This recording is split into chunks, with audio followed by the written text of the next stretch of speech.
صفحہ نمبر 118 جاری ہے۔ ایک روز جب امام بخش چپڑاسی کے سامنے زندگی اور روزی کا مسئلہ درپیش تھا تو اس نے آنکھیں بند کر کے اپنی 9 برس کی محمودہ کو انجینئر صاحب کے کمرے میں دھکیل دیا۔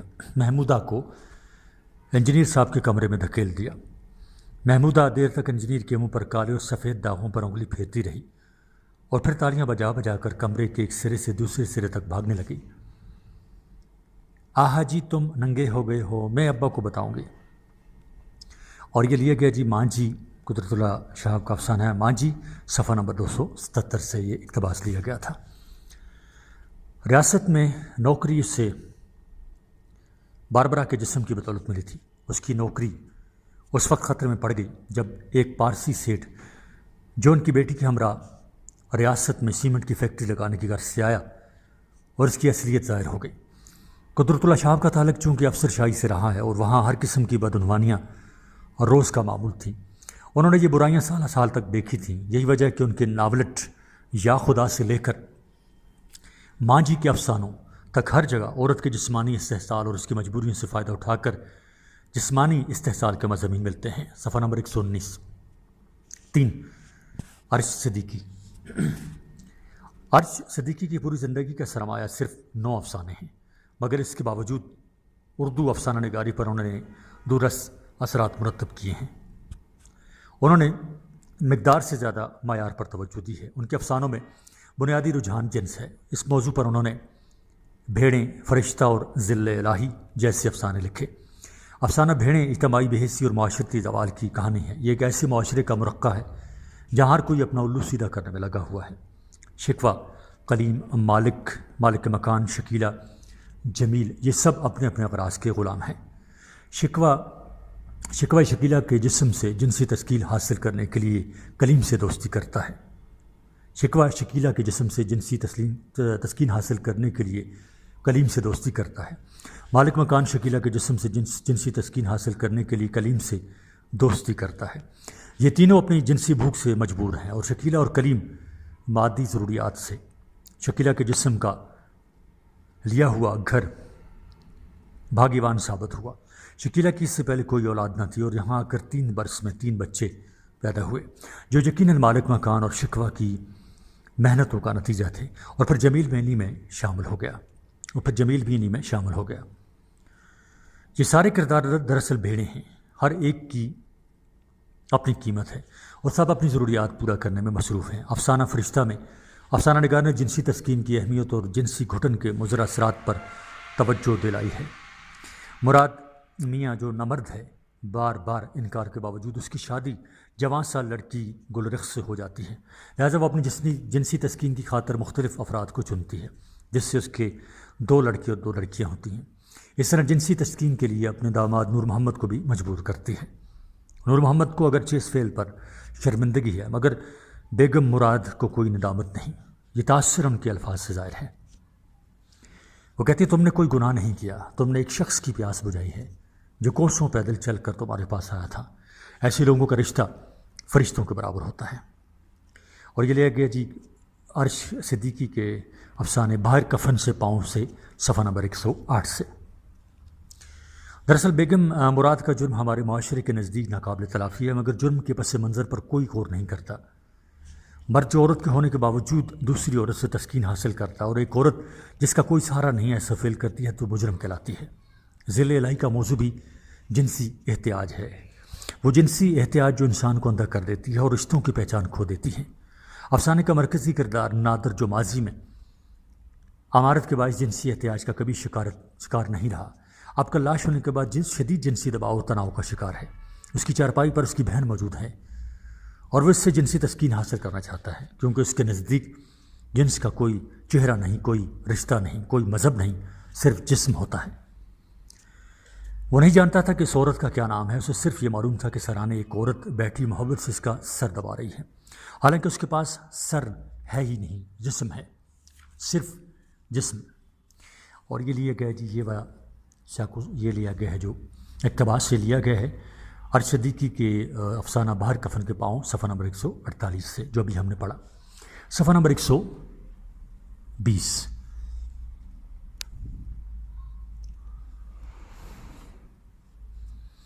وہ ایسے حالات میں طوائف کے پاس چلا جاتا ہے اور وہ اس سے گناہ عظیم سے بچا لیتی ہے، کیونکہ سر دبانے والی اس کی بہن ہوتی ہے، اس لیے اس طوائف کو ذل علی یعنی اللہ تعالیٰ کا سایہ کہا گیا ہے۔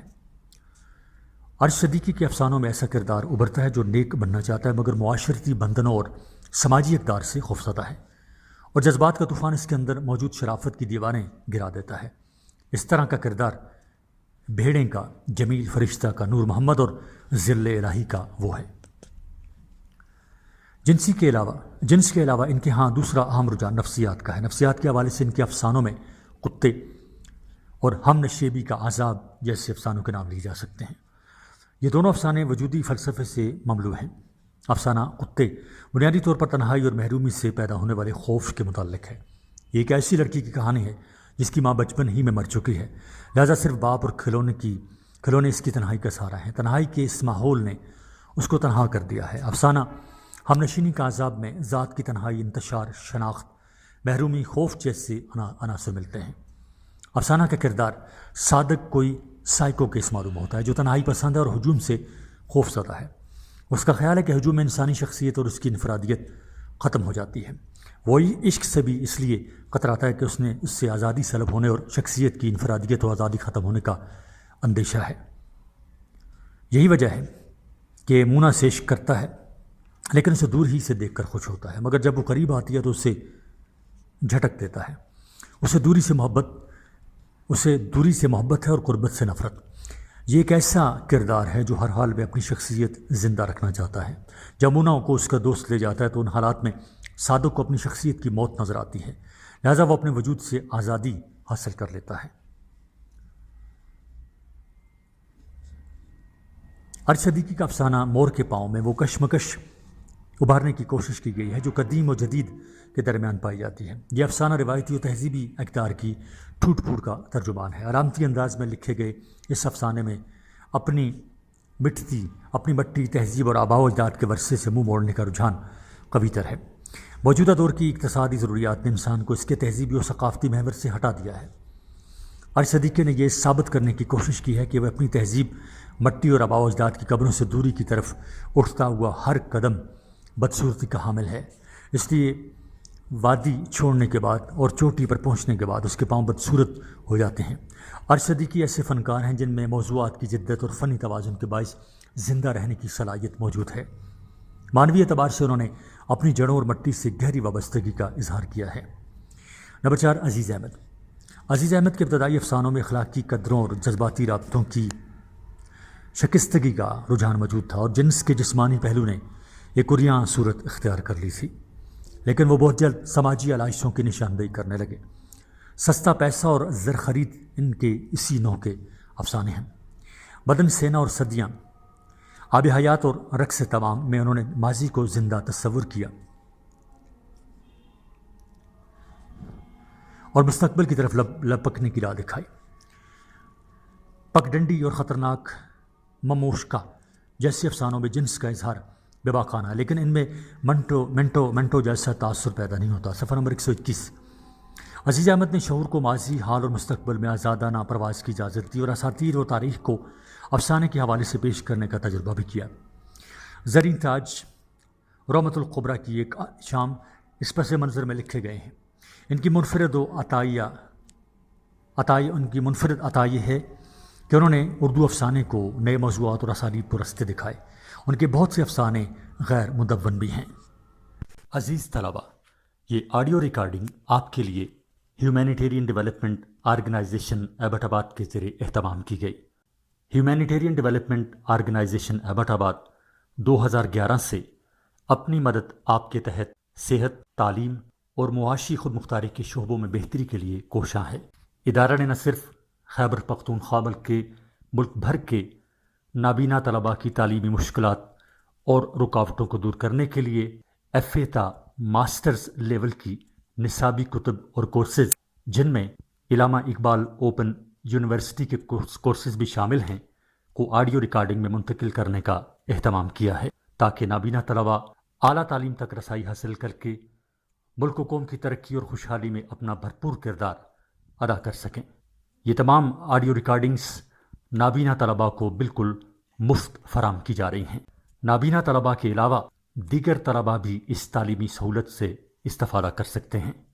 ہیومینیٹیرین ڈیولپمنٹ آرگنائزیشن ایبٹ آباد، ای میل HDOATD@gmail.com، ویب سائٹ HDORG.net، رابطہ نمبر 03459541 یعنی 0345 95 41 838۔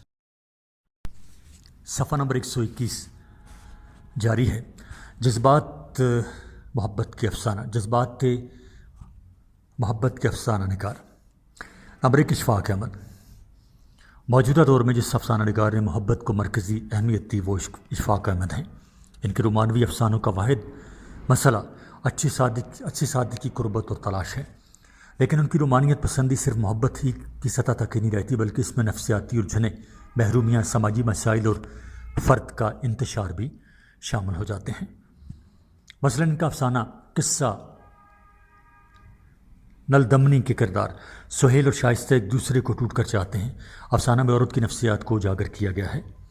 جب تک اسے احساس ہوتا ہے کہ سہیل اس سے سچی محبت کرتا ہے تب تک وہ بھی سہیل سے محبت کرتی ہے اور اس کے لیے شادی چھوڑ کر گھر سے بھاگ آتی ہے، مگر جب اسے یہ احساس ہوتا ہے کہ سہیل کی محبت معاشرتی ڈھانچے سے فرار کی صورت ہے تو اسے چھوڑ کر واپس آ جاتی ہے۔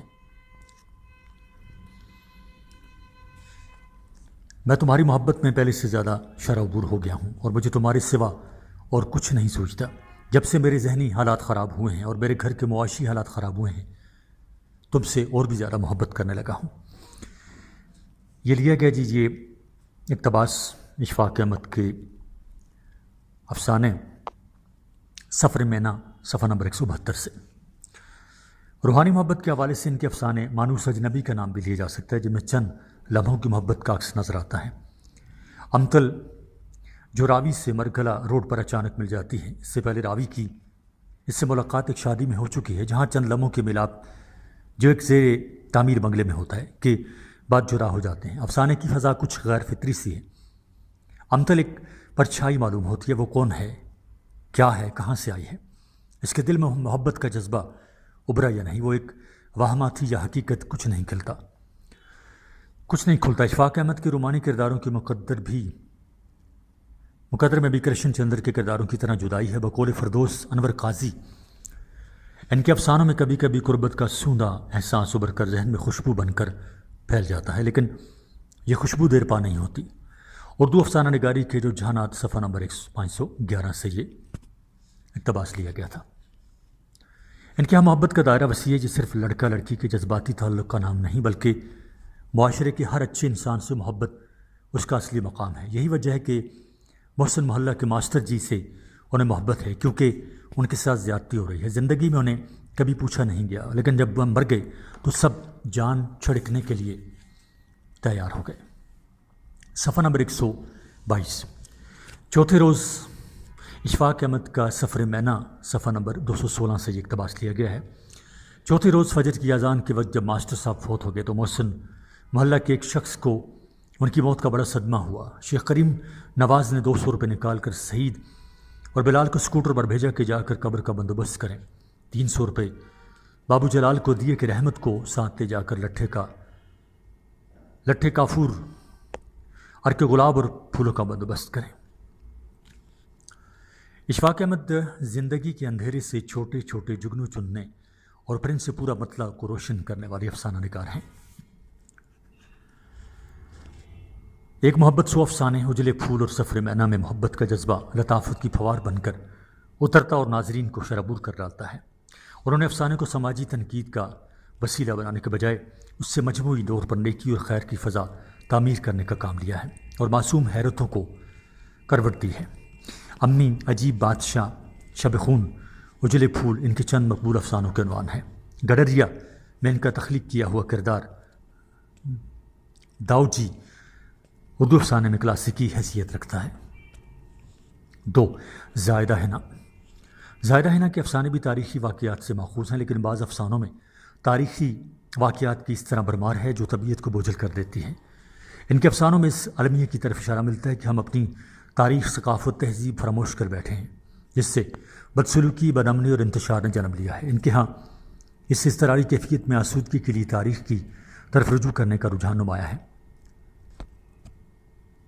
ناکجا آباد زیتون کی ایک شاخ سرسرے بے اما کے ساتھ پانیوں کے سراب ابن ایوب کا خواب میں یہ عناصر ملتے ہیں۔ افسانہ ناکنجا آباد سے آباء و اجداد، ان کی روایت، تہذیب و تمدن سے گہری محبت کا اظہار ہوتا ہے، اور اس المیہ کی طرف اشارہ ملتا ہے کہ ہم اپنی تہذیب، تمدن، روایات اور اپنا اصلی گھر بھول گئے ہیں جہاں ہماری تہذیب سانس لیتی ہے۔ جب ان ستونوں اور محرابوں، پردوں اور دیواروں پر میری نظر پڑتی ہے تو مجھے اپنا گھر یاد آتا ہے، وہ گھر جو مجھ سے زیادہ یہاں باتیں کرنے والوں کا گھر تھا، جسے اس بوڑھے کے سوا سب بھول چکے ہیں۔ انہیں نہیں معلوم کہ گھر اینٹوں سے بنی ہوئی چار دیواری چھت اور کمروں کا نام نہیں، گھر تو وہ جگہ ہے جو ہمارے اندر بسی ہو۔ یہ لیا گیا جی زائدہ حنا کے افسانہ قیدی سانس لیتا ہے سے صفحہ نمبر 17 سے یہ اقتباس۔ افسانہ سرسرے بے ہما میں بھی تاریخ سے محبت کا اظہار ملتا ہے۔ راوی کو اپنے تاریخی ورثے سے بے انتہا محبت ہے، اس کا اندازہ اس جملے سے ہوتا ہے۔ اور یہ لیا گیا جی زائدہ حنا کے اسی افسانے قیدی سانس لیتا ہے صفحہ نمبر 75 سے۔ وہ کچھ یوں ہے: میرے سینے میں تاریخ کی مکڑی جالا بنتی ہے اور میں اس تارے عنکبوت میں گرفتار ہوں، دن، مہینے، سال، صدیاں۔ زائدہ حنا کے کرداروں میں عموماً ایسا کردار ابھرتا ہے جو باشعور عورت کا کردار ہے، جسے اپنی اہمیت کا احساس ہے۔ افسانہ پانیوں میں سراب کی راوی باشعور لڑکی ہے جسے تاریخ سے محبت اور تاریخی واقعات سے جنون ہے، صفحہ نمبر 123۔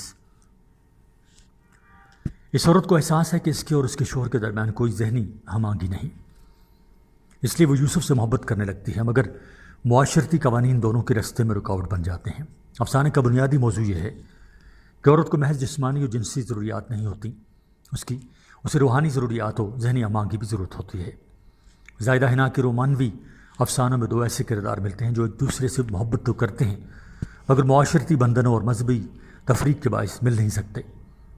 زرد ہوائیں اور زرد آوازیں میں راوی اور امید کے کردار، اور ابن ایوب کا خواب میں راوی اور زبیدہ کے کردار ایسے دو کردار ہیں۔ امید اور راوی ایک دوسرے سے محبت کرتے ہیں مگر مذہبی تفاوت اور امید کا شادی شدہ ہونا یہ حالات دونوں کو ملنے نہیں دیتے۔ یہ ایک دوسرے سے جدا تو ہو جاتے ہیں مگر ایک دوسرے کو بھول نہیں سکتے۔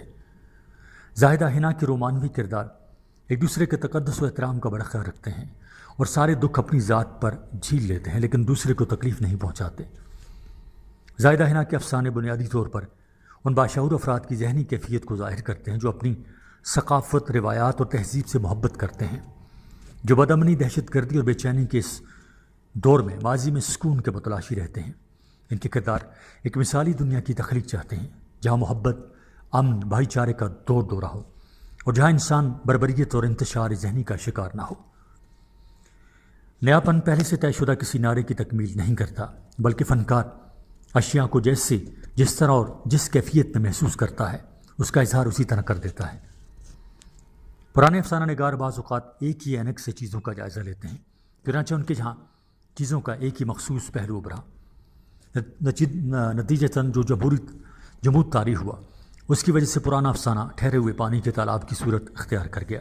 نیا افسانہ نگار اس مخصوص اینک سے نجات حاصل کر چکا ہے، اس لیے نیا افسانہ متحرک اور چمکدار ہے کہ اس میں ہر شخص کا اپنا تجربہ نئی لہر کی طرح تحرک پیدا کرنے کا باعث ہے۔ ذاتی اور انفرادی تجربہ کی چھوٹی چھوٹی ندیاں بڑے دریا کی حرکت، بہاؤ اور زندگی کی امین ہیں، اور یوں نیا افسانہ زندگی کی شش جہتی مطالعہ پیش کرنے کا فخر حاصل کرتا ہے۔ اردو افسانے کے پاکستانی دور میں یقیناً اور بھی بہت سے اہم نام موجود ہیں، لیکن اس عنوان کی مزید توادت کو مد نظر رکھتے ہوئے انہیں نظر انداز کر دیا گیا ہے۔ اردو کے دو عظیم افسانہ نگار، ایسے افسانہ نگار جو آزادی سے پہلے نہ صرف لکھتے آ رہے تھے بلکہ اس صنف میں اپنا ایک خاص مقام بھی متعین کر چکے تھے۔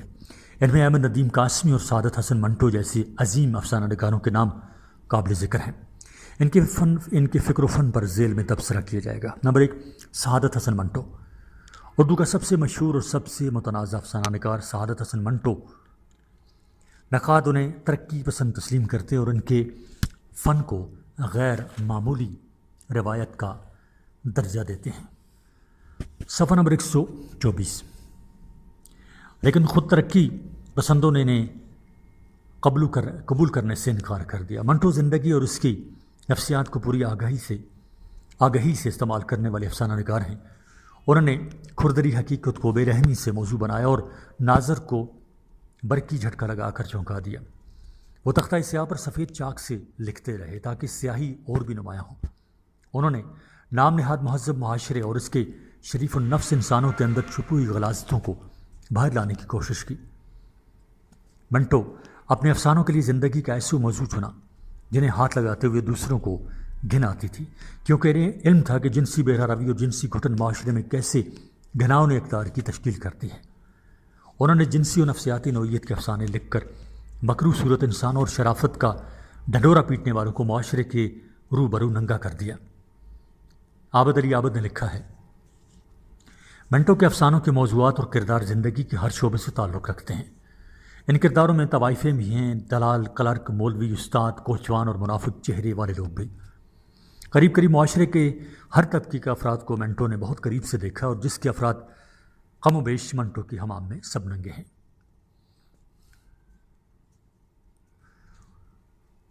منٹو کی اس طرح کھلی سچائی پر مذہبی اجارہ داروں، منافقوں اور سخت گیر اخلاقی اقدار کے دائی خطیبوں نے ان پر الزامات لگائے مگر ان کے جذبہ استقامت پر ضرب لگانے میں کامیاب نہ ہو سکے۔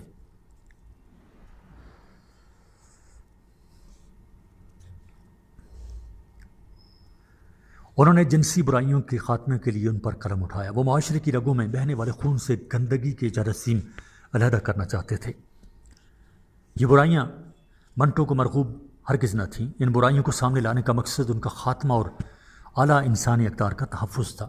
اس سلسلے میں ڈاکٹر انور سدید فرماتے ہیں، منٹو کے افسانوں میں جنس ایک غالب قدر کی حیثیت رکھتی ہے، لیکن جب یہ ارتکاب گناہ میں معاون بنتی ہے تو روح کو بھی زخمی کر دیتی ہے۔ ہرچند منٹو نے اس کے اظہار میں بے باکی اور فنکارانہ آزادی کا حق استعمال کیا ہے، لیکن کالی شلوار، ٹھنڈا گوشت، بلاؤزر، پھاہا، سرکنڈوں کے پیچھے جیسے افسانے ناپختہ ذہنوں پر منفی اثرات ڈال سکتے ہیں۔ چنانچہ گندگی کے ڈھیر پر ڈھکنا قائم رکھنے کی ضرورت کو منٹو نے نظر انداز کر دیا۔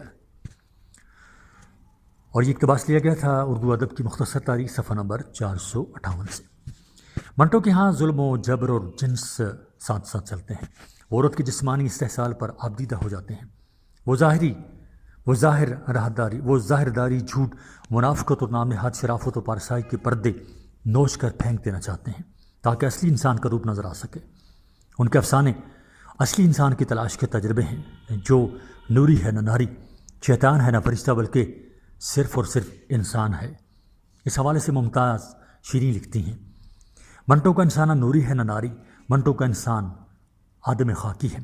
وہ وجود خاکی جس میں بنیادی گناہ، فساد، قتل و خون وغیرہ کا امکان ہونے کے باوجود جس کے سامنے خدا نے نوری فرشتوں کو سجدہ کرنے کا حکم دیا تھا۔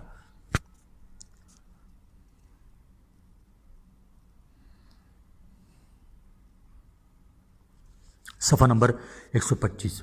منٹو نے آزادی سے پہلے بھی بہت لکھا اور آزادی کے بعد بھی۔ آزادی کے بعد منظر عام پر آنے والوں میں چغد، ٹھنڈا گوشت، خالی بوتلیں، خالی ڈبے، نمرود کی خدائی، یزید، سڑک کے کنارے، سرکنڈوں کے پیچھے، پھندنے بغیر اجازت، مرقع، شکاری عورتیں، رتی ماشا اور تولا، کالی شلوار، لاؤڈ سپیکر، تلخ ترش شیریں، سیاہ حاشیے، طاہرہ تک، گلاب کا پھول، ناخن کا قرض، چشم روزن نامی مجموعے شامل ہیں۔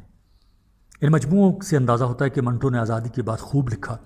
اس دور میں ان کے افسانے ٹھنڈا گوشت، سڑک کے کنارے، 100 کینڈل، پاور کا بلب، ڈھارس، چغد، پڑھیے کلمہ، بابو گوپی ناتھ اور میرا نام رادھا ہے جیسے خوبصورت تخلیقات سامنے آئیں۔ ٹھنڈا گوشت میں اسلوب کی چستی، الفاظ کا مناسب و برمحل استعمال افسانے کو فنی لحاظ سے بلند کرتا ہے۔ یہ جنسی جنون اور ظلم و جبر کی رنگوں سے تکمیل پاتا ہے۔ عورت کے جسمانی استحصال اور مردوں کی حسناکی کا نقشہ بڑی خوبی سے کھینچتا ہے۔ سڑک کے کنارے میں عورت کی مظلومیت، اس کے جسمانی استحصال اور مردوں کے ستم کے ساتھ ایک نئے رنگ میں عورت کے جذبہ مامتا کو پیش کیا گیا ہے کہ ماں کو صبر رسوائیاں اور الزام قبول، مگر وہ اپنے جگر کے ٹکڑے کو اپنے آپ سے جدا نہیں کر سکتی۔ بچہ ناجائز تعلقات کا ثمر صحیح، مگر جنم تو اس نے اس کی کوکھ سے لیا ہے۔ ایک اقتباس دیکھیے۔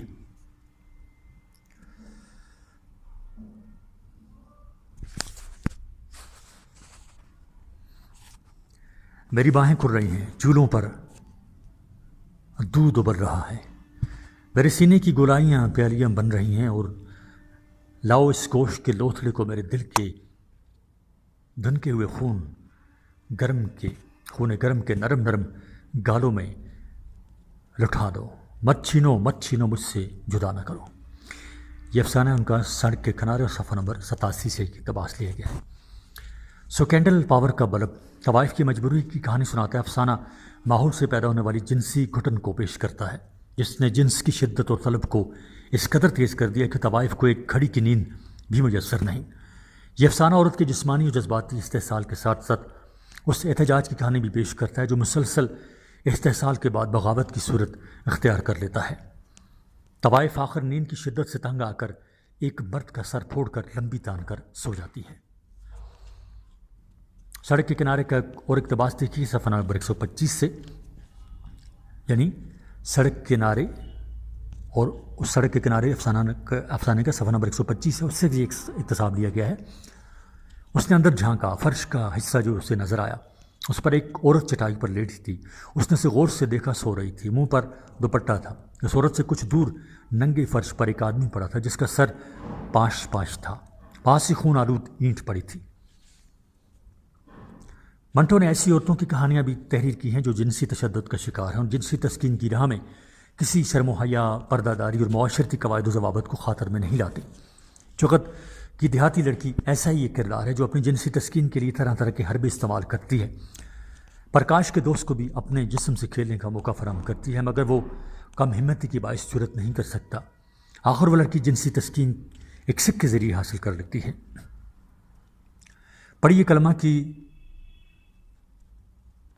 رقمن بھی ایک ایسا ہی کردار ہے جو گردہاری کی بیوی ہے، مگر خواہشات کی تکمیل کے لیے عبدالکریم کو بھی استعمال کرتی ہے۔ صفحہ نمبر 126 پھر سے چھوڑ کر ایک اور عاشق ٹکارام کے ساتھ ہو جاتی ہے اور عبدالکریم کو مارنے کی کوشش کرتی ہے، مگر وہ رقمن اور ٹکارام کو مار کر اپنی جان بچا لیتا ہے۔ رقمن اور چغت کی دیہاتی لڑکی میں فرق یہ ہے کہ چغت کی دیہاتی لڑکی پر جنس اس قدر حاوی نہیں ہے کہ اس کی خاطر وہ کسی کو ضرر پہنچائے، جبکہ رقمن پر جنسی جذبات کا اس قدر غلبہ ہے کہ اس کے لیے وہ کئی لوگوں کا انتخاب کرتی ہے اور اپنے شوہر تک کو مار ڈالتی ہے۔ صفحہ نمبر 126 جاری ہے۔ جنس کے علاوہ نفسیات بھی منٹو کا ایک پسندیدہ موضوع ہے۔ بابو گوپی ناتھ اور میرا نام رادھا ہے خالص نفسیاتی افسانے ہیں۔ بابو گوپی ناتھ کا گوپی ناتھ اور میرا نام رادھا ہے کا کشور ایک دوسرے کی ضد ہیں۔ راج کشور معاشرے کا کریاکار شخص ہے جسے پاکباز اور شریف بننے کا جنون ہے، جبکہ گوپی ناتھ دنیا کی نظر میں چھٹا ہوا بدماش ہونے کے باوجود پاکیزہ دل کا مالک ہے۔ راج کشور سراپا دھوکہ ہے، جبکہ گوپی ناتھ صرف خود کو دھوکہ دیتا ہے۔ اس میں دوسروں کی کمزوریوں کے باوجود ان سے محبت کرنے کی صلاحیت موجود ہے، جبکہ راج کشور کی خود پسندی اور منافقت اسے محبت کرنے سے روک دیتی ہے۔ میرا نام رادھا ہے منٹو کے بہترین افسانوں میں سے ہے۔ رادھا یعنی نیلم، جس سے راج کشور سے محبت ہے، اس کی بے اعتنائی پر پاگل سی ہو جاتی ہے۔ رادھا کا کردار بھی راج کشور کی طرح نفسیاتی جہتوں کا کردار ہے۔ ناکامی، شکست اور نظر انداز ہونے کا عذاب سہنے کے بعد وہ سراپائے انتقام بن جاتی ہے۔ رادھا میں اس کی کھوکھلی اناج سے ٹکرانے کی صلاحیت موجود ہے۔ وہ اپنے رویے سے اسے توڑنا چاہتی ہے، مگر اس کی اپنی شخصیت بڑی مضبوط ہے۔ وہ ٹوٹ سکتی ہے، بکھر سکتی ہے، مگر جھکنا اس نے سیکھا ہی نہیں۔ منٹو کے موضوعات میں پس پردہ گناہوں، تیسرے درجے کی طوائفوں، کعبہ خانوں میں پلنے والے بھڑووں کو زیادہ اہمیت حاصل ہے۔ ہتک، کالی شلوار اور موزیل وغیرہ افسانوں میں اس قسم کے کردار حادثات اور واقعات کی چکی میں پستے نظر آتے ہیں اور جداگانہ نوعیت کا تاثر پیدا کرتے ہیں۔ نیا قانون، تماشا، ماتمی جلوس، سیاسی آگہی اور انگریز دشمنی کے افسانے ہیں۔ انہوں نے فسادات کے دور میں انسانی تہمیت کے افسانے بھی لکھے۔ ٹھنڈا گوشت، اوورٹیک سنگھ، کھول دو اور یزید میں اخلاقی بے روی اور جنسی تشدد کے مختلف روپ سامنے آتے ہیں۔ منٹو نے برائیوں کو تشت ازبام کر دیا ہے جن سے دوسرے جان کی امان پاتے تھے۔ ان کے افسانے پڑھ کر طوائف سے ہمدردی اور غلط نظام اقتدار سے گھن اور نفرت کا احساس ہوتا ہے۔ منٹو نے منافق اور ریاکار معاشرے کے منہ پر بھرپور تماچے رسید کیے ہیں۔ ایک جگہ وہ خود کہتے ہیں، زمانے کے جس دور سے ہم اس وقت گزر رہے ہیں، اگر آپ اس سے ناواقف ہیں تو میرے افسانے پڑھیے۔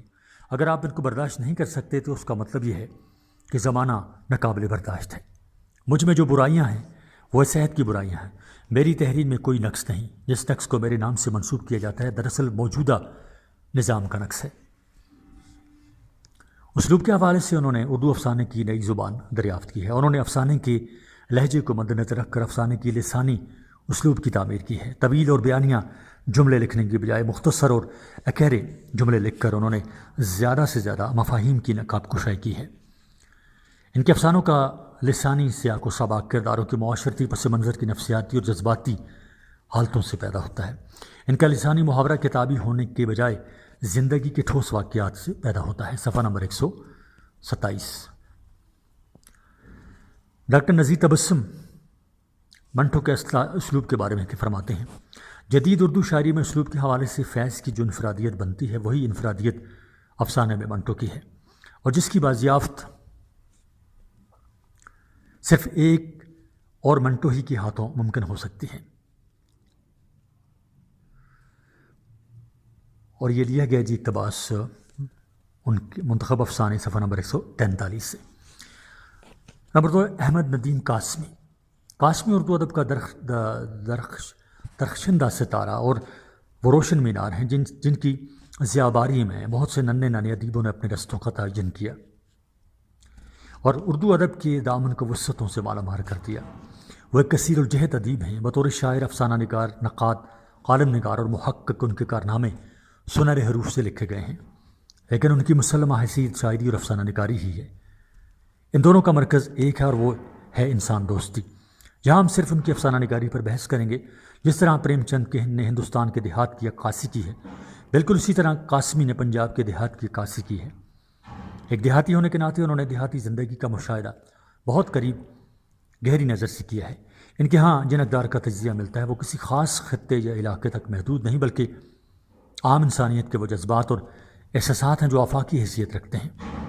مثلا محبت، نفرت، دوستی، دشمنی، جنگ، انتقام، امن، فساد، یہ سب خیر و شر سے گھوندے ہوئے انسان کی سرشت میں شامل ہیں۔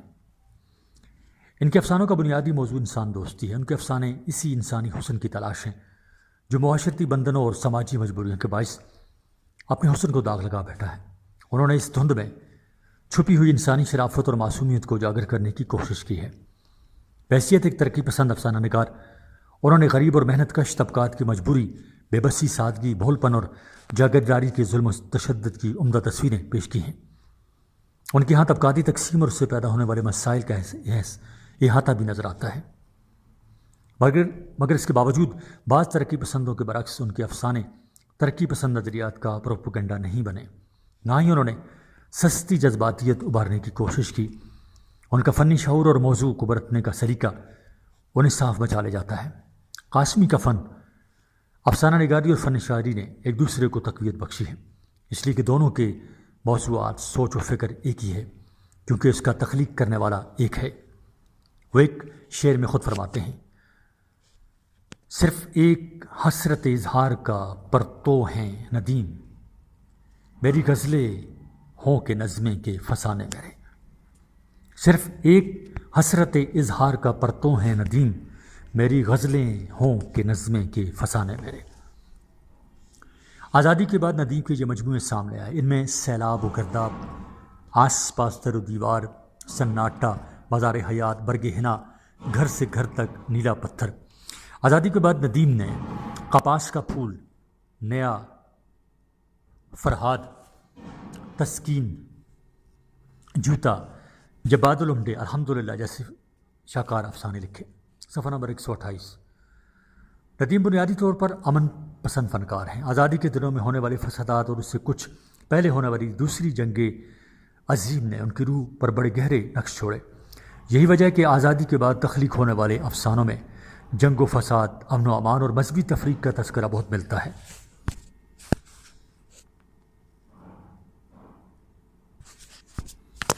ندیم بنیادی طور پر امن پسند فنکار ہیں۔ صفحہ نمبر 128 سے جاری ہے۔ آزادی کے دنوں میں ہونے والے فسادات اور اس سے کچھ پہلے ہونے والی دوسری جنگ عظیم نے ان کی روح پر بڑے گہرے نقش چھوڑے۔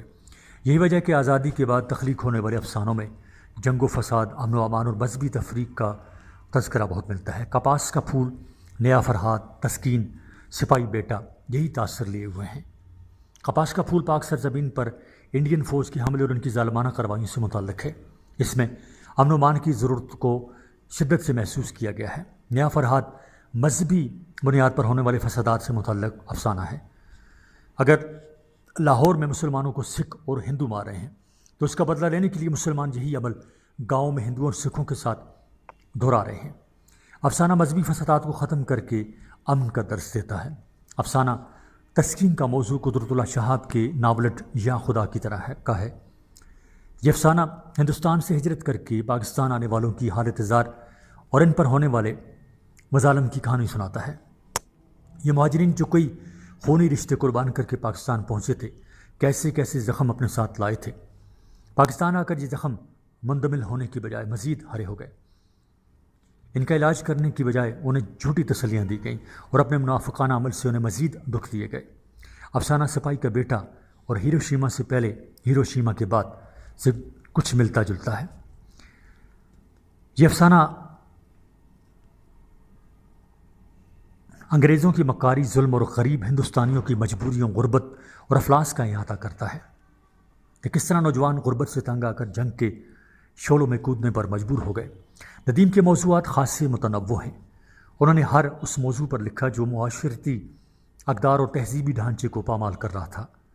اس لیے آزادی کے بعد انہوں نے صرف فسادات، جنگ و جدل پر لکھا، بلکہ طبقاتی تقسیم، ظاہری نمود و نمائش اور انسانی منافقت پر بھی افسانے لکھے۔ جاگیردارانہ جبر کے حوالے سے جب بادل امڈے شاہکار افسانہ ہے۔ افسانے کی مجموعی فضا سے ظاہر ہے کہ اب سخت محنت کش طبقہ اتنا بے بس نہیں کہ اپنے حقوق کے لیے آواز تک بلند نہ کر سکے اور جاگیردارانہ ظلم کا جواب نہ دے سکے۔ افسانے دو کردار، مہاجرین تہکان اور شیرہ، جاگیردار کے جبر کا منہ توڑ جواب دیتے ہیں۔ اس سے اپنی زمین بھی حاصل کر لیتے ہیں، اگرچہ ان کی فصل تباہ کر دی جاتی ہے، پانی روک لیا جاتا ہے، لیکن وہ جاگیردارانہ جبر کے آگے سر نہیں جھکاتے۔ افسانے کی فضا سے ظاہر ہے کہ غریب طبقہ اب بیدار ہو چکا اور اسے آسانی سے دبایا نہیں جا سکتا۔ یہ پیغام افسانہ نگار مہاجر دہقان کی زبانی ہم تک پہنچاتا ہے۔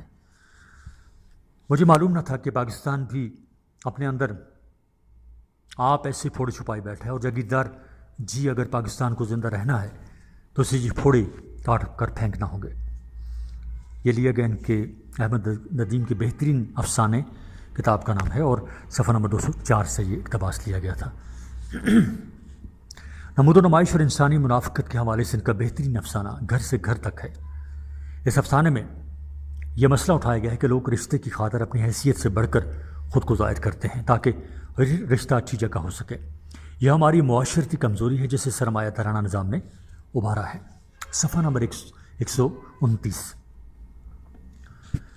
ندیم کے افسانوں میں 3 قسم کے کردار ملتے ہیں۔ ایک وہ جو فطری طور پر برے ہیں، جیسے جاگیردار، مذہبی لٹیرے، سیاسی لیڈر اور مہاجن وغیرہ۔ یہ کردار شروع سے لے کر آخر تک ظلم کے نمائندے ہیں۔ دوسرے قسم کے کردار وہ ہیں جو انسانیت کی جذبے سے سرشار، نیک دل، معصوم اور شرافت کے پیکر ہیں۔ تیسری قسم کے کردار وہ ہیں جو باطنی طور پر حسین ہیں مگر حالات انہیں بدنما بنا دیتے ہیں، لیکن اس کے باوجود سچائی اور نیکی ان کے اندر موجود ہے، جیسے افسانہ گنڈاسا کا مشہور کردار مولا۔ ان سے اندازہ ہوتا ہے کہ ندیم انسان کے درخشاں مستقبل سے مایوس نہیں ہیں۔ افسانہ تسکین میں اگر ایک طرف مہاجرین کا استحصال کرنے والے، انہیں جھوٹی تسلیاں دینے والے بزرگ اور چودھری جیسے لوگ موجود ہیں، تو دوسری طرف راوی جیسے نرم دل، مخلص اور مہاجرین کے غم میں اشکبار ہونے والے منفرد لوگ بھی موجود ہیں۔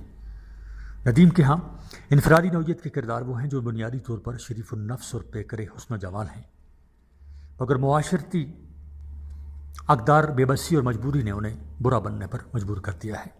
وہ ایسے کرداروں کے چہرے سے برائی کی گرد جھاڑ کر ان کے فطری حسن کو نمایاں کرتے ہیں۔ گھر سے گھر تک کی مہر النساء، عشرت خانم، ہما، وقار اور معصومہ اگرچہ آغاز میں منافقت کی دھن میں لپٹے نظر آتے ہیں، لیکن آہستہ آہستہ جب دھن چھٹتی ہے تو ان کے اصل چہرے ظاہر ہو جاتے ہیں۔ نیا فرہاد کا جعفر بھی ایک ایسا ہی کردار ہے۔ یہ ہندو اور سکھوں کو مارنے کے در پہ ہے، مگر اس کے اندر اچھا انسان موجود ہے جسے مذہبی فسادات نے جکڑ رکھا ہے، جسے معاشرتی رسوم نے برا بنایا ہے، مگر یہ برائیاں عارضی ہیں۔ اس کے اندر کا حسین پیکر اس کی ظاہری برائیوں کو تار تار کر کے اس کو اصلی روپ میں لے آتا ہے۔ پھر یہی کردار جو فسادات کا سرچشمہ تھا، فسادات کو ختم کر کے محبت بانٹنے کا سبب بن جاتا ہے۔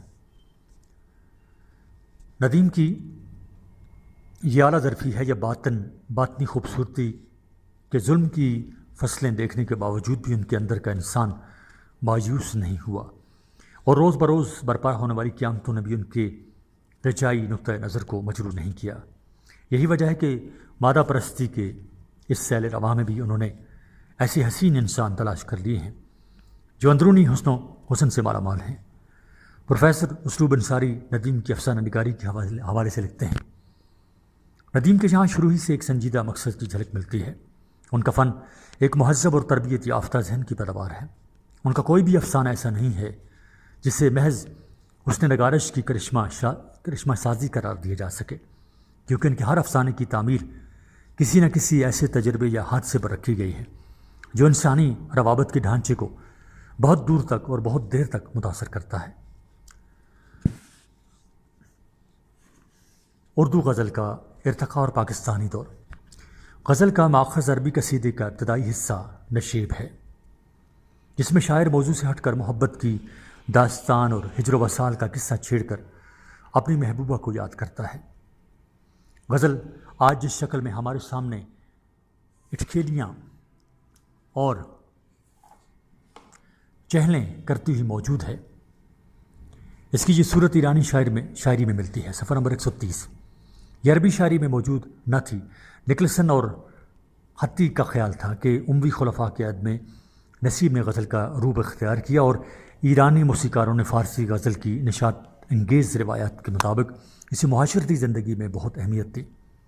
وزیر آغا اردو شاعری کا مزاج میں اس کا رشتہ ایران کی صنف شاعری چاما سے باندھتا ہے، جس میں بیک وقت شاعری بھی تھی اور موسیقی بھی۔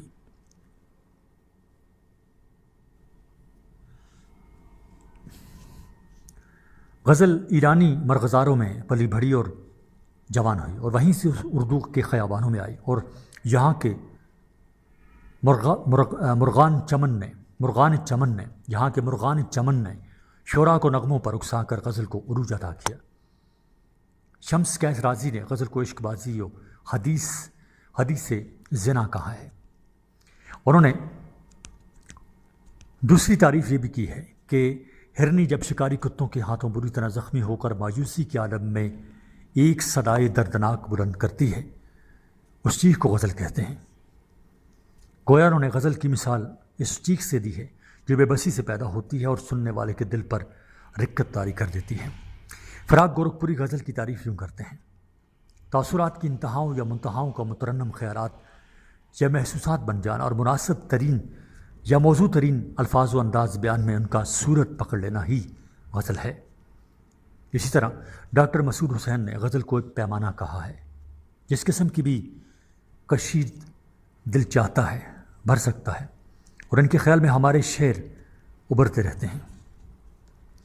محمد اقبال جاوید اردو کے 10 عظیم شاعر میں لکھتا ہے، غزل نغماتی فکر ہے، یہ زبان کی آبرو ہے، یہ کائنات کی وسعتوں کو ناپ سکتی ہے، یہ خوبصورت چہروں سے لے کر تاریک غاروں تک محیط ہے، اس کا ہر شعر آہ کی طرح اٹھتا، آنسو کی طرح گرتا اور تیر کی طرح دل میں ترازو ہو جاتا ہے۔ بہرحال اصحاب رائے کی اکثریت نے غزل کی جو تعریفیں کی ہیں، اس میں معروف ترین تعریف یہ ہے کہ عورتوں سے باتیں کرنا، عورتوں کی باتیں کرنا، عورتوں سے عشق بازی کرنا، عورتوں سے باتیں کرنا، عورتوں کی طرح باتیں کرنا، عورتوں سے عشق بازی کرنا، عورتوں سے باتیں کرنا، عورتوں کی باتیں کرنا، اور عورتوں سے عشق بازی کرنا۔ حیت کے اعتبار سے غزل اس کلام کو کہتے ہیں جس کا ہر شعر دوسرے شعر سے جدا مضمون رکھتا ہو، جو شروع سے لے کر ایک ہی قافیہ اور ردیف میں ہو، جس کا پہلا شعر مطلع اور آخری شعر مقطع ہو، تمام اشعار ایک ہی وزن اور بحر میں ہوں۔ بعد میں چند شعراء نے حیت توڑنے کے تجربات بھی کیے، جن میں فارغ بخاری، ظفر اقبال، مظہر امام وغیرہ شامل ہیں، لیکن ان تجربات کو زیادہ مقبولیت نصیب نہ ہو سکی۔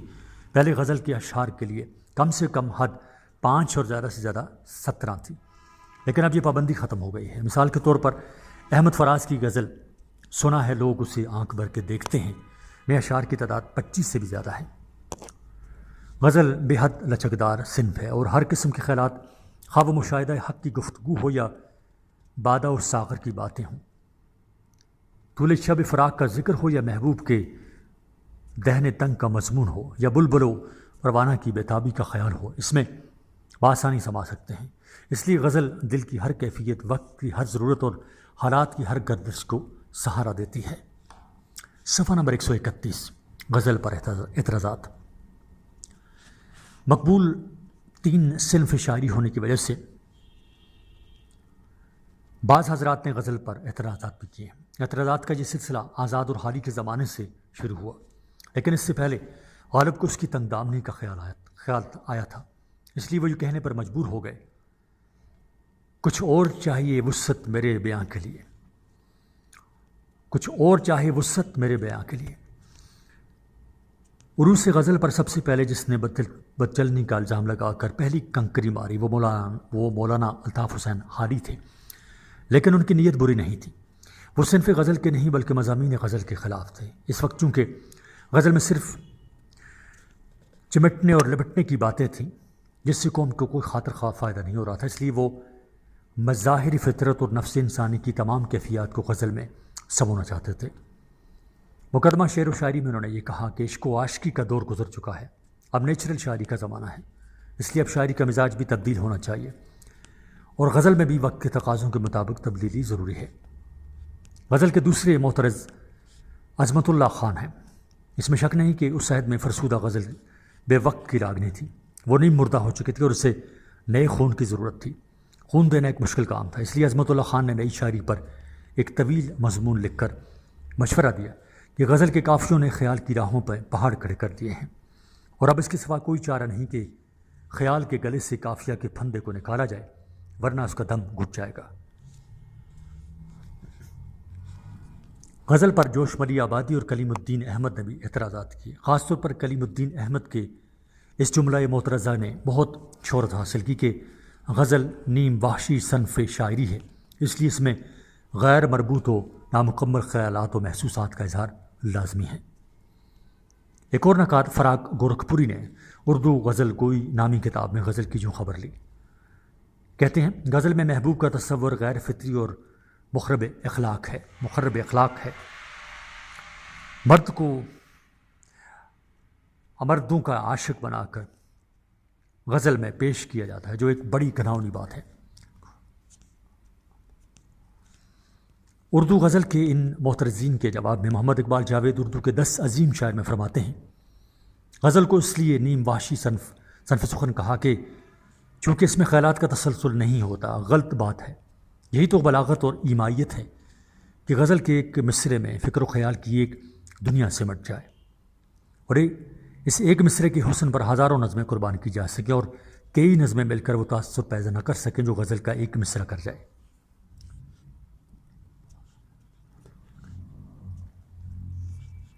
جبکہ ڈاکٹر آفتاب احمد نے اس کا جواب یوں دیا کہ جو لوگ غزل کے اشعار میں تسلسل خیال اور ربط مسلسل کے جویا اور غزل کے میں انتشار خیال کے شاکی ہیں، وہ غریب کیا جانیں کہ گلدستہ غزل کی دل آویزی کے میدان میں غزل کی انفرادیت قائم مدائن ہے۔ اگر شاعری جسم ہے تو غزل اس کی روح، اگر شاعری ساز ہے تو غزل اس کا سر، اگر شاعری پھول ہے تو غزل اس کی مہک، اگر شاعری آنکھ ہے تو غزل اس کی بینائی، اور اگر شاعری کہیں عاشق کا روپ دھارے تو غزل معشوق کی صورت میں اس کے ساتھ ناگزیر ہے۔ صفحہ نمبر 132۔ رشید احمد صدیقی نے اس سلسلے میں بالکل بجا فرمایا ہے، کہتے ہیں غزل جتنی بدنام ہے اتنی ہی مجھے عزیز بھی ہے۔ شاعری کا ذکر آتے ہی میرا ذہن غزل کی طرف مائل ہو جاتا ہے۔ غزل کو میں اردو شاعری کی آبرو سمجھتا ہوں۔ اردو غزل کا پاکستانی دور۔ اگست 1947 میں آزادی ملنے کے بعد ہندوستان اور پاکستان دونوں کو فسادات کی آگ نے اپنی لپیٹ میں لے لیا۔ خاص طور پر مسلمانوں کا وہ گروہ بری طرح اس آگ کا ایندھن بنا جنہوں نے بھارت سے پاکستان ہجرت کی۔ ترک وطن میں ہزاروں لوگ لاپتہ ہو گئے، دوست احباب اور عزیز و اقارب سوکھے پتوں کی طرح بکھر گئے۔ یہ ایک ایسا المیہ تھا جس میں صحت کے شاعروں کی انفرادی آواز تشکیل پاتی ہے۔ نظم گو شعراء کے برعکس غزل گو شعراء کے ہاں تقسیم کے حوالے سے اتنے تلخ اشعار نہیں ملتے، لیکن نئے گلستان کے خوابوں میں ان شعراء نے ہر گام پر اپنے ارمانوں اور تمناؤں کے مسلے ہوئے پھول دیکھے اور ان کے پھیکے اور گہرے رنگ اپنے اشعاروں میں بیان کیے۔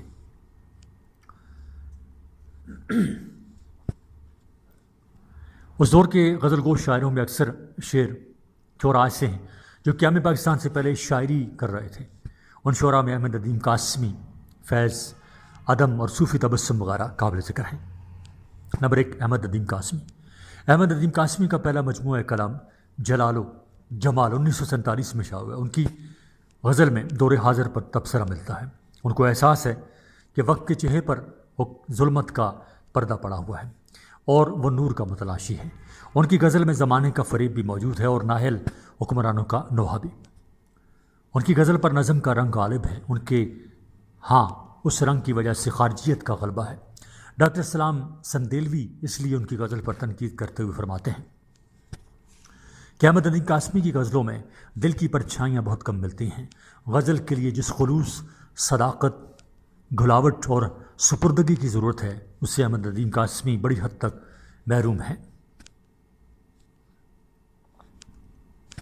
کلاسیکی مزاج کو غزل میں انہوں نے خوبصورت انداز میں برتا ہے۔ انتخاب الفاظ اور موقع محل کے لحاظ سے اس کا استعمال دل فریب بھی ہے اور دل آویز بھی۔ نمونہ کلام: ہم تو سمجھے تھے قیامت ہے فراق محبوب، تجھ سے مل کر بھی مگر حشر ہی برپا دیکھا، دل گیا تھا تو یہ آنکھیں بھی کوئی لے جاتا، میں فقط ایک ہی تصویر کہاں تک دیکھوں۔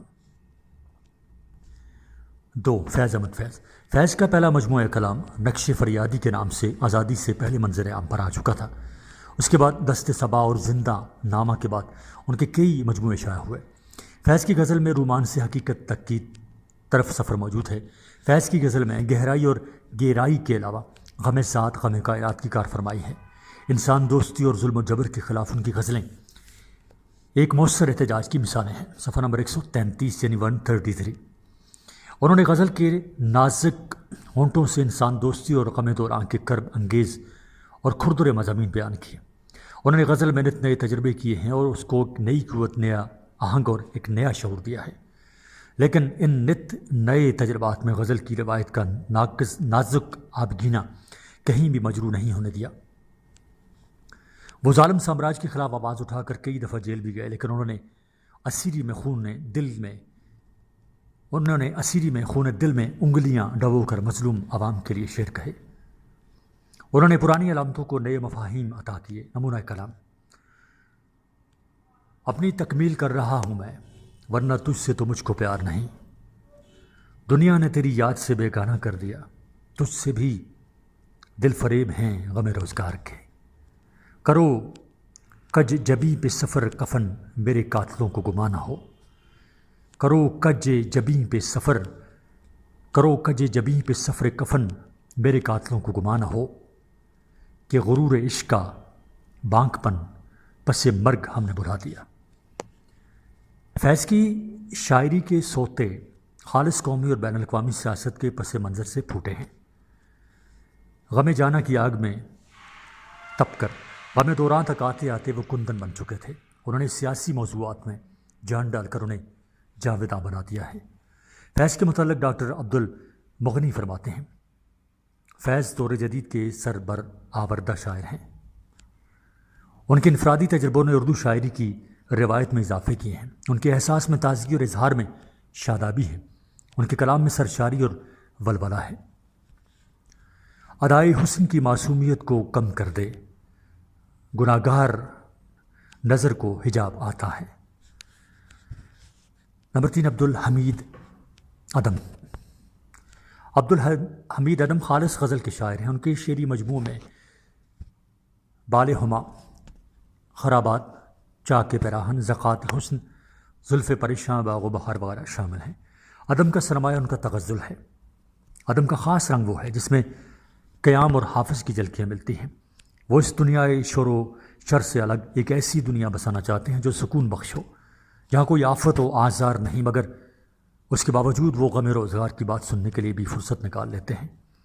انہوں نے قدیم فلسفیانہ خیالات اور اخلاقی قدروں سے بغاوت نہیں کی، بلکہ اسی بزم سے اپنا چراغ روشن کیا ہے۔ ان کا اسلوب اس وقت اور بھی ملائم ہو جاتا ہے جب وہ تخاطبی الفاظ استعمال کرتے ہیں۔ ان کے تقریباً 50 شعری مجموعے ہیں۔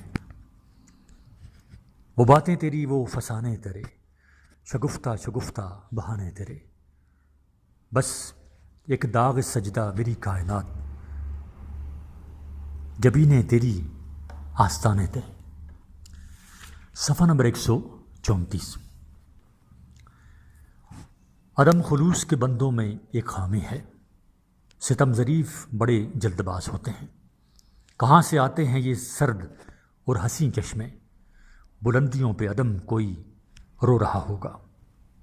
جلوہ بھی گو کمال نمائش ہے عدم، کتنا حسین لگتا ہے چہرہ حجاب میں۔ عدم ادا ہی تو دولت ہے مہاجبینوں کی، عدم ادا ہی تو دولت ہے مہاجبینوں کی، جو بے رخی نہ کرے وہ پری جمال نہیں۔ نمبر 4، صوفی تبسم۔ صوفی تبسم اردو میں بچوں کے ادب کے لیے مشہور ہیں، لیکن انہوں نے عروج سے غزل کی زلف کی شائستگی بڑے فنکارانہ اور استادانہ طریقے سے کی ہے۔ ان کی غزلوں میں بہت سے اشعار سہل ممتنع کی عمدہ مثالیں ہیں۔ ان کی غزل پر فارسی کے اثرات نمایاں ہیں۔ وہ خوب صورت کلاسیکی موڈ کے ساتھ غزل کہتے ہیں۔ حسن و عشق کی لطافت، لہجے کی خوبصورتی، ترنم و موسیقیت ان کی شاعری میں موجود ہیں۔ 100 بار چمن مہکا 100 بار بہار آئی، دنیا کی وہی رونق دل کی وہی تنہائی، دیکھے ہیں بہت ہم نے ہنگام محبت کے، آغاز بھی رسوائی انجام بھی رسوائی، دل کو جب بے کلی نہیں ہوتی زندگی نہیں ہوتی، موت کی دھمکیاں نہ دو ہم کو، موت کیا زندگی نہیں ہوتی۔ میرے میر سے متاثر ہونے والے شعراء۔ غزل کے پاکستانی دور کے پہلے حصے میں بہت سے شعراء سخن تقی میر سے متاثر ہوئے اور شعوری اور لاشعوری طور پر میر کے مقلد بننے پر فخر کرتے رہے۔ ان شعراء نے غزل کے امکانات کے آسمان کو کئی رنگ کی کوس قضا سے بھر دیا۔ ان شعراء کو میر کی طرح کے حالات کا سامنا کرنا پڑا، ہجرت، فسادات، اخلاقی اور انسانی اقدار کی سرعام پامالی اور لوٹ کھسوٹ کے بازاروں میں، جس میں انسان کی ارزانی اور خون انسانی کی فراوانی ان شعراء نے اپنے آنکھوں سے دیکھی۔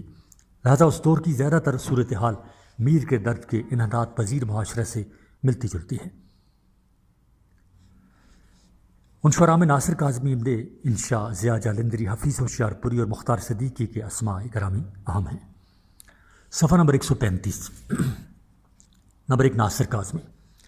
کہتے ہیں کہ میر نے جہاں غزل چھوڑی ہے ناصر کاظمی نے وہیں سے شروع کی ہے۔ میر کی طرح ان کو بھی ہجرت، خاک و خون کے کھیل، اجنبیت اور زمانے کی ناقدری جیسے سانحات کا سامنا کرنا پڑا۔ بھارت کے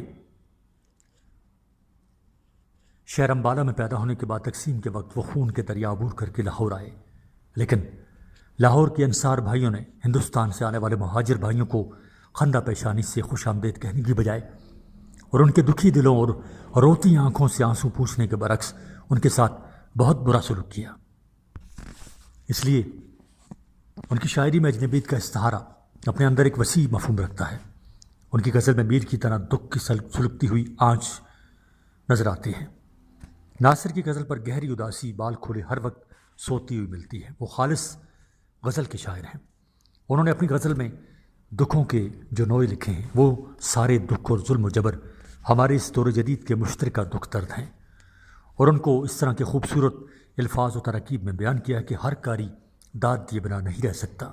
نمونہ کلام: میں دیکھتا ہوں تو بس دیکھتا ہی رہتا ہوں، وہ آئینے میں بھی اپنے ہی نقش چھوڑ گیا۔ ہمارے گھر کی دیواروں پہ ناصر اداسی بال کھولے سو رہی ہے، نہ ملا کر اداس لوگوں سے حسن تیرا بکھر نہ جائے کہیں۔ آرزو ہے کہ تو یہاں آئے اور پھر عمر بھر نہ جائے کہیں۔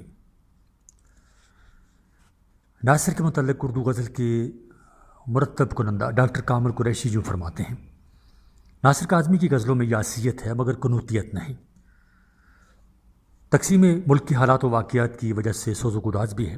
ان کی غزل میں ایک تہذیب کی چیخ، ایک تمدن کی گونج اور ایک ثقافت کا آشوب درج ہے۔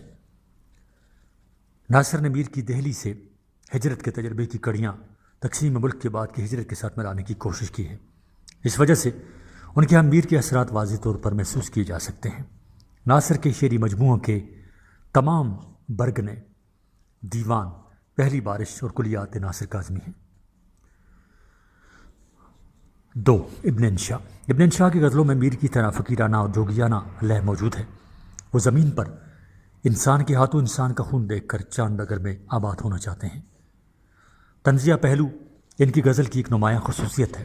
ان کی شاعری میں فکر و فلسفہ اور نفسیات کی گتھیاں سلجھانے کی بجائے محبوب اور محب کی باتیں ہیں، لیکن مسائل حیات کے مضامین بھی ان کے ہاں ملتے ہیں۔ زندگی کی تلخ نوائیوں کو انہوں نے ترش روئی سے بیان نہیں کیا، بلکہ اس میں حلاوت و مٹھاس بھر کر سننے اور برداشت کرنے کے قابل بنایا ہے۔ ان کی ذاتی شرافت اور انسانیت نوازی ان کی غزلوں سے پوری طرح آیا ہے۔ صفحہ نمبر 136: چاند نگر اس بستی کے اس کوچے میں انشا کی لفظیات اور ڈکشن پر ہندی کے جو اثرات ہیں وہ ہمیں میر کے ہاں ملتے ہیں۔ انہیں دکھ چھپانے کا ہنر آتا ہے، خاص طور پر اجتماعی دکھ کو چھپا کر انفرادی انداز میں بیان کرنا ان کی غزل میں موجود ہے۔ ہم رات بہت روئے بہت آؤ فغاں کی، دل درد سے بوجھل ہو تو پھر نیند کہاں کی۔ اللہ کرے میر کا جنت میں مقام ہو، مرحوم نے ہر بات ہماری ہی بیاں کی۔ کل 14ویں کی رات تھی، شب بر رہا چرچا تیرا، کچھ نے کہا یہ چاند ہے، کچھ نے کہا چہرہ تیرا۔ بے درد سنتی ہو تو چل کہتا ہے کیا اچھی غزل، بے درد سننی ہو تو چل کہتا ہے کیا اچھی غزل، عاشق تیرا، شاعر تیرا، رسوا تیرا، انشا تیرا۔